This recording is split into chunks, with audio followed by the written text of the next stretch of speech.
ဒီကောင်က IC ရဲ့အကျိုးနော်အနှုတ်ကျိုးအနှုတ်ပေးပြီနှုတ်ပေးရင်ဒီပေါင်ကြားတဲ့ပေးရနော်နှုတ်ကိုမိအောင်နှုတ်ပေးပြီပြီး socket တက်ပြီးရင်ဒီကလိုက်ကျိုးဟုတ်ပြီနော်ဒါလိုက်ကျိုးဒီကောင် main ဒါတိုင်း main ရဲ့တော့ main ရဲ့ပေါ့ကွာအဲ့ဒါကိုပေါင်းပြီးတော့ main ပေးလိုက်မှာနော်ဒီ main ကိုနောက်မှပေးမယ်လိုက်ကျိုးရင်ထည့်မှာလိုက်ကျိုးကဒီကထွက်တာအနှုတ်ကျိုးထွက်တာနှုတ်ကျိုးထွက်တော့မီတီတစားမှာအပေါင်းပေးမယ်နော်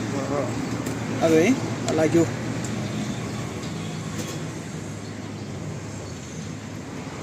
လိုက်ကျိုးပေးလိုက်နော်ဒီမှာဒါချာချမီ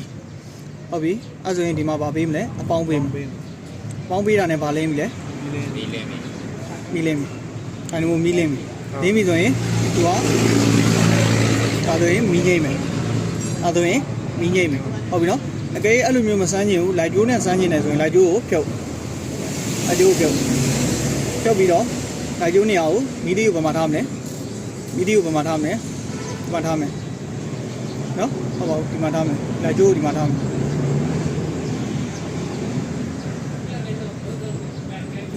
ဒါဆိုရင်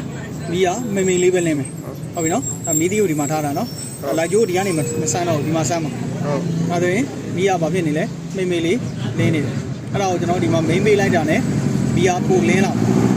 ပို့ပြီးတော့လင်းလာဒါဆိုရင်ဘာကောင်းလဲဒါဆို IC ကောင်းတယ်ဟုတ်ပြီနော်